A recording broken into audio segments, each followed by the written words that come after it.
Assalamualaikum warahmatullahi wabarakatuh. Baik, di sini kami dari kelompok 15 mau mempresentasikan hasil proposal penelitian yaitu rancang bangun sistem informasi manajemen daycare berbasis web dengan pendekatan hybrid agile waterfall. Next.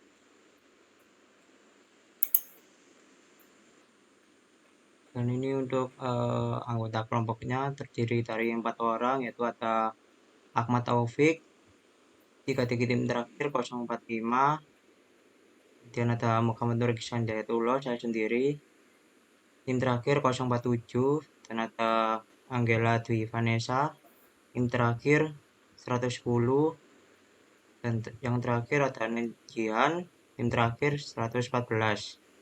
Next. Pendahuluan, latar belakang penelitian. Kemajuan teknologi informasi telah mendorong digitalisasi di berbagai sektor, termasuk pendidikan dan layanan sosial. Salah satunya adalah layanan penitipan anak atau daycare. Namun banyak daycare masih dikelola secara manual yang menghambat efektivitas pelayanan dan pengawasan terhadap anak. Pokok permasalahan, proses pendaftaran, pencatatan, komunikasi, dan pelaporan masih manual sehingga pengelolaan kurang efisien dan sulit dipantau secara real time. Next. Identifikasi masalah. Administrasi masih manual, berisiko kesalahan dan keterlambatan data. Komunikasi pengelola dan orang tua belum optimal. Tidak ada sistem digital untuk memantau perkembangan anak. Belum tersedia platform terpadu untuk pendaftaran, manajemen staf, pelaporan, dan pembayaran. Next. Rumusan masalah. Bagaimana merancang dan mengembangkan sistem informasi daycare berbasis web yang terintegrasi. Beberapa efektif pendekatan hybrid waterfall dalam pengembangan sistem ini. Fitur apa saja yang mendukung efisiensi operasional dan komunikasi antara daycare dan orang tua. Tujuan penelitian. Tujuan dari proposal penelitian ini adalah sebagai berikut. Pertama, membangun sistem informasi berbasis web yang dapat mendukung kegiatan administrasi, pemantauan anak, pelaporan harian, serta komunikasi antara pengelola daycare dan orang tua. Tujuan kedua, pengaplikasian pendekatan hybrid dalam proses pengembangan sistem agar menghasilkan solusi yang efektif dan efisien. Dan ketiga, menyediakan fitur-fitur yang memungkinkan orang tua memantau tumbuh kembang anak secara terbuka, terstruktur, dan mudah diakses. Next. Manfaat penelitian. Adapun manfaat dari proposal penelitian ini adalah sebagai berikut. Memberikan solusi digital bagi pengelola daycare untuk meningkatkan mutu layanan dan efisiensi manajemen operasional. Mendorong keterlibatan aktif orang tua melalui sistem pemantauan perkembangan anak yang transparan dan dapat diakses secara real time. Selanjutnya akan dilanjutkan oleh teman saya, Jihan. Daycare, tempat penitipan atau daycare adalah fasilitas untuk membantu orang tua mengasuh anak usia 0 sampai 6 tahun saat mereka bekerja. Selain pengasuhan, daycare juga memberikan pendidikan non-formal yang penting bagi perkembangan anak di masa golden age. Lalu, prinsip pembelajaran sambil bermain. Ketiga, lingkungan bersih, aman, dan nyaman. Yang keempat, pembelajaran tematik dan terpadu. Daycare berperan sebagai mitra orang tua dalam membentuk karakter dan mengembangkan potensi anak. Untuk mendukung hal ini, dibutuhkan sistem informasi yang dapat mengelola data anak, jadwal kesehatan, dan tagihan secara efisien. Next. Website adalah kumpulan halaman dan dokumen digital yang tersimpan di server dan terhubung melalui internet.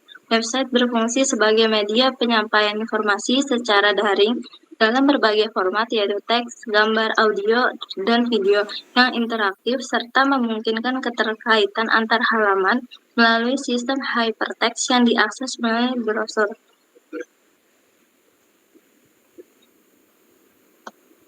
Sistem informasi manajemen. Sistem informasi manajemen merupakan suatu pendekatan atau metode formal yang digunakan untuk menyediakan informasi yang akurat, relevan, dan tepat waktu kepada pihak manajemen.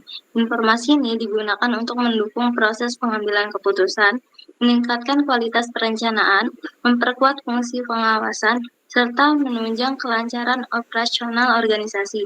Dengan adanya sistem informasi manajemen, organisasi dapat merespon kondisi internal dan eksternal secara lebih efektif dan efisien. Metode waterfall. Metode waterfall atau classical life cycle adalah pendekatan pengembangan perangkat lunak yang dilakukan secara sistematis dan beruntun. Setiap tahap harus diselesaikan terlebih dahulu sebelum melanjutkan ke tahap berikutnya. Model ini cocok digunakan ketika kebutuhan sistem sudah jelas dan tidak berubah-ubah. Sistem merupakan pengembangan dari versi sebelumnya dan terdapat keterbatasan waktu dan biaya. Tahapan dalam metode waterfall. Yang pertama, identifikasi masalah, yaitu mengumpulkan informasi dan memahami permasalahan yang ada. Kedua, analisis kebutuhan, menganalisis kebutuhan sistem dari data yang terkumpul. Ketiga, perancangan, merancang sistem berdasarkan hasil analisis kebutuhan. Keempat, implementasi, yaitu pengkodean dan pengujian skala kecil oleh pengembang. Yang kelima, testing, yaitu uji sistem kepada pengguna untuk memastikan kelayakan. Selanjutnya ada metode Agile. Metode Agile adalah pendekatan pengembangan perangkat lunak yang fleksibel dan adaptif terhadap perubahan dengan prinsip kolaboratif dan iteratif. Agile menekankan pentingnya interaksi antar individu, perangkat lunak yang berfungsi, kolaborasi dengan klien, serta respon cepat terhadap perubahan. Pengembangan dilakukan secara bertahap dan berulang atau iteratif, dengan keterlibatan langsung dari pengguna yang memberi umpan balik selama proses berlangsung. Tahapan metode Agile. Yang pertama ada requirement, yaitu memahami proses dan aturan yang ada. Kedua, desain, merancang sistem dengan mempertimbangkan semua faktor. Yang ketiga, development, yaitu pengembangan perangkat lunak sesuai tujuan. Yang keempat, testing, yaitu menguji untuk menemukan dan memperbaiki kesalahan. Yang kelima, deployment, itu mengimplementasikan aplikasi yang selesai. Yang keenam, review, menilai produk perangkat lunak dengan tim dan pengguna. Selanjutnya akan dilanjutkan oleh teman saya. Baik, selanjutnya ada metode hybrid, yang mana metodologi pengembangan perangkat lunak hybrid adalah sebuah metode gabungan antara waterfall dengan agile. Metode hybrid ini dirancang dengan tujuan untuk memperoleh keunggulan yang dimiliki oleh kedua metode tersebut. Metode waterfall biasanya dikenal sebagai suatu metode yang bersifat sistematis, sementara agile adalah metode yang dikenal efektif dan dianggap revolusioner karena mengedepankan kecepatan. Sehingga metode hybrid ini memungkinkan multimode dengan struktur yang fleksibel untuk menghasilkan sistem yang lebih baik dan optimal. Metode hybrid adalah pengembangan perangkat lunak dengan menggabungkan dua metode, yaitu waterfall dan agile. Metode ini cocok digunakan fleksibel dan cepat seperti agile. Dengan begitu, sistem yang dibuat bisa lebih bagus, cepat selesai, dan sesuai dengan kebutuhan pengguna. Selanjutnya ada penelitian terdahulu. Yang pertama yaitu ada pengembangan sistem informasi manajemen tempat penitipan anak di daycare by Tijanati pada tahun 2022. Penelitian ini menggunakan metode waterfall untuk mengembangkan sistem manajemen daycare. Sistem mencakup fitur pendaftaran anak, aktivitas harian, jadwal pengasuh, tagihan, dan pemantauan kesehatan. Hasil pengujian menunjukkan tingkat kepuasan pengguna lebih dari 95%, serta meningkatkan efisiensi operasional dan komunikasi dengan orang tua. Selanjutnya ada perancangan sistem informasi pendaftaran dan laporan keuangan berbasis web pada Hoshika Daycare and Playhouse Binjai pada tahun 2022. Penelitian ini berfokus dalam merancang sistem web untuk mempermudah pendaftaran dan pencatatan keuangan yang sebelumnya dilakukan secara manual. Sistem mencakup input data anak, pembayaran, laporan keuangan, dan cetak kwitansi. Hasilnya, proses administrasi menjadi lebih mudah dan minim kesalahan. Selanjutnya itu ada pengembangan sistem informasi berbasis hybrid atau waterfall dan Scrum dalam manajemen akademik sekolah dasar. Pada tahun 2023, penelitian ini menggabungkan metode waterfall untuk analisis dan desain, serta Scrum untuk pengembangan modul secara bertahap. Hasilnya menunjukkan bahwa pendekatan hybrid memberikan efisiensi lebih tinggi dan memungkinkan adanya penyesuaian sistem. Pengembangan aplikasi back office untuk daycare berbasis web pada tahun 2023. Penelitian ini membangun sistem informasi internal daycare untuk menggantikan proses manual. Sistem berfungsi untuk mengelola data anak, staf pengasuh, dan aktivitas harian. Sistem berbasis web ini membantu mempercepat pengolahan data dan meningkatkan ketertiban pencatatan. Yang terakhir ada pengembangan aplikasi e-Panjo untuk mendukung pengelolaan informasi di panti jompo menggunakan metode XP atau Extreme Programming pada tahun 2022. Penelitian ini mengembangkan aplikasi manajemen informasi untuk panti jompo menggunakan metode XP. Aplikasi mencakup fitur perawatan lansia, data administrasi, transaksi keuangan, dan kunjungan keluarga. Aplikasi berfungsi dengan baik dan relevan diterapkan pada sistem layanan sosial seperti daycare. Selanjutnya ada jenis penelitian. Penelitian ini dilakukan dengan pendekatan mixed method atau kualitatif dan kuantitatif. Yang mana kualitatif seperti observasi dan wawancara untuk identifikasi kebutuhan. Sedangkan kuantitatif seperti survei dan SUS untuk evaluasi sistem. Model pengembangan yang digunakan adalah hybrid. Bisa menggunakan waterfall untuk tahap awal seperti perencanaan, analisis, kebutuhan, dan desain sistem. Ada Scrum untuk pengembangan sistem secara bertahap melalui beberapa sprint. Setelah semua selesai, kembali ke waterfall untuk integrasi, pengujian, menyeluruh, dan evaluasi akhir. Selanjutnya akan dijelaskan oleh teman kami, Angela. Nah, di sini ada beberapa teknik untuk pengumpulan datanya. Yang pertama yaitu wawancara dengan pengelola dan staf untuk menggali masalah, kebutuhan sistem, dan juga alur kerja harian. Lalu yang kedua, survei kuesioner kepada orang tua dan staf, baik sebelum ekspektasi maupun sesudah sistem digunakan atau evaluasi dengan SAS. Lalu yang ketiga ada observasi langsung, yaitu mengamati kegiatan harian daycare seperti absensi, komunikasi, dan pelaporan perkembangan anak. Lalu yang terakhir ada studi literatur, yaitu menelaah evaluasi usability dan metode pengembangan hybrid. Lalu ada pengolahan dan analisis data. Yang pertama dengan analisis kualitatif, yaitu mengolah data dari wawancara dan observasi melalui transkripsi, coding, dan penarikan kesimpulan untuk menyusun kebutuhan sistem. Lalu yang kedua ada analisis kuantitatif, yaitu dengan menggunakan data survei dengan skala Likert untuk menilai kebutuhan dan kepuasan pengguna, dan juga dengan sistem usability scale untuk mengukur kemudahan penggunaan sistem. Lalu juga ada analisis tambahan yang bersifat opsional, yaitu jika ada fitur AI digunakan algoritma seperti Decision Tree, KNN, atau K-means yang diolah dengan Python. Lalu untuk perancangan sistemnya terdapat beberapa entitas. Yang pertama yaitu anak, yang memiliki atribut ID anak, nama, tanggal lahir, jenis kelamin, dan kesehatannya. Lalu ada orang tua, yaitu memiliki atribut ID orang tua, nama, nomor telepon, alamat, dan hubungannya dengan anak. Lalu ada entitas staf yang memiliki atribut ID staf, nama, jabatan, dan shift. Lalu ada entitas absensi yang memiliki atribut ID absensi, tanggal, dan status absensinya. Lalu ada jadwal kegiatan yang memiliki atribut ID jadwal, tanggal, nama kegiatan, dan juga deskripsi kegiatannya. Lalu ada akun pengguna yang memiliki atribut ID user, lalu username, password, dan role pengguna.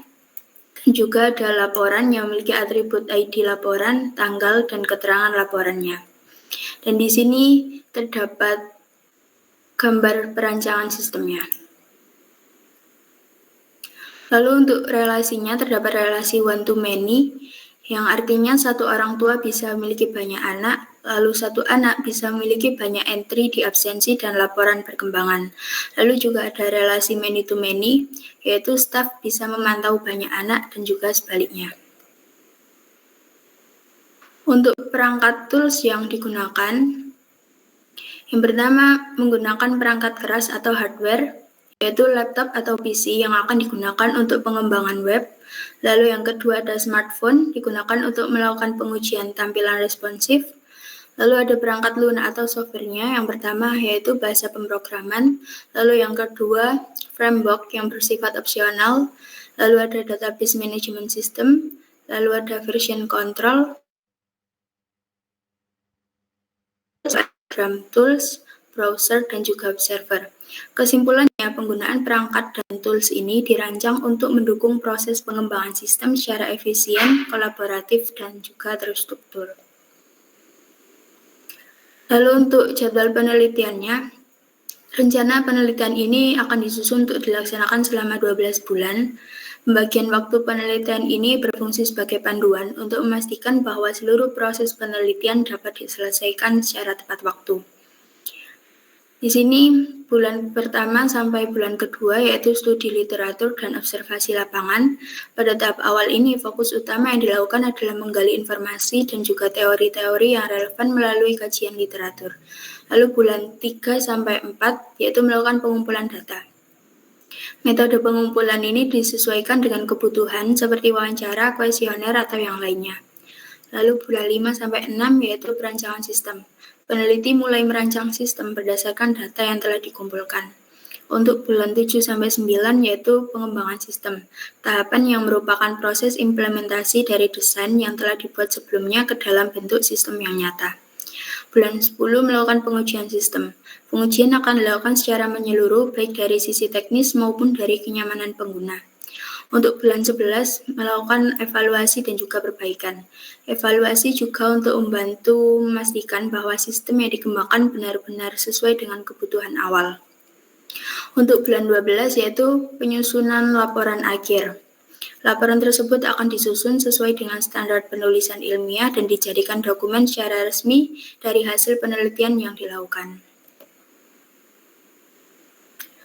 Dan untuk anggaran penelitiannya, anggaran penelitian ini disusun untuk mendukung keberlangsungan seluruh tahapan kegiatan penelitian, Tuhan, perancangan sistem, pengembangan aplikasi, pengujian fungsionalitas, implementasi sistem, serta penyusunan dokumentasi laporan. Penyusunan anggaran dilakukan dengan mempertimbangkan aspek efektivitas dan efisiensi biaya dengan tetap menjaga kualitas hasil penelitian yang ingin dicapai. Untuk sumber pendanaannya sendiri, yaitu bisa dari pendanaan mandiri, kemudian dukungan institusi atau kampus, dan juga sponsor atau hibah penelitian. Untuk strategi efisiensi anggarannya, yang pertama yaitu pemanfaatan teknologi open source, lalu desain kolaboratif, digitalisasi dokumen, dan juga kegiatan daring. Ini merupakan tabel lengkapnya dari anggaran penelitiannya.